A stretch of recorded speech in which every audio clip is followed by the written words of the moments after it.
Hi, ఈరోజు మీ ముందుకు ఒక మంచి ఇంట్రెస్టింగ్ టాపిక్ తీసుకొచ్చిన. బేసిక్గా మన కంప్యూటర్ అంటే ఏం గుర్తొస్తుంది? లైక్ కీబోర్డ్, మానిటర్ లేదా మన స్మార్ట్ ఫోన్, రైట్? ఇవన్నీ ఈ మధ్య కనిపెట్టారని మనం అనుకుంటాం, కానీ అసలు నిజం ఏంటో మీకు తెలుసా? మనకంటే 2000 ఏళ్ల క్రితం జీవించిన మనుషులు ఒక వింతైన మెకానికల్ కంప్యూటర్ని వాడారు. నమ్మలేకపోతున్నారా? కానీ ఇది నిజం. దీని పేరే యాంటికైథెరా మెకానిజం.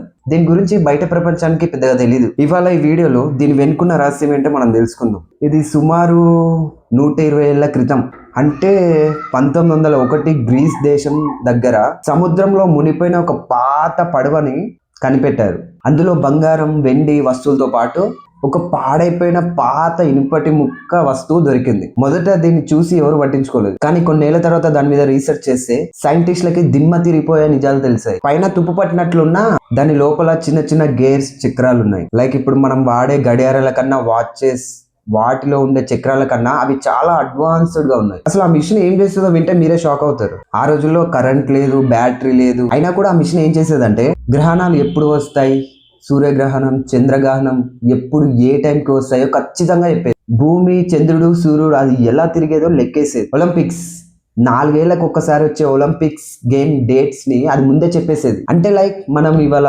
గూగుల్ క్యాలెండర్ ద్వారా తెలుసుకునే విషయాల్ని ఆ రోజుల్లో ఆ మనుషులు ఆ చిన్న మిషన్ ద్వారా తెలుసుకునేవారు. కానీ ఇక్కడ ఒక వింత ఉంది. ఆ మిషన్ తయారైన 1000 ఏళ్ల వరకు ప్రపంచంలో మళ్ళీ అలాంటి టెక్నాలజీ ఎక్కడ కనిపించలేదు. మధ్యలో ఆ టెక్నాలజీ ఏమైపోయింది? ఆ కాలంలో మనుషులు దాన్ని ఎలా తయారు చేయగలిగారు? కొంతమంది ఏమంటారంటే మనం చరిత్రలో చాలా గొప్ప విషయాల్ని మర్చిపోయాం, కానీ మనం అనుకున్న దానికంటే మన పూర్వీకులు చాలా తెలివైన వాళ్ళు. ఇప్పటికీ ఆ మిషన్ లోపల ఉన్న కొన్ని చక్రాల పనితీరుని మన సైంటిస్టులు ఇప్పటికీ పూర్తిగా అర్థం చేసుకోలేకపోతున్నారు.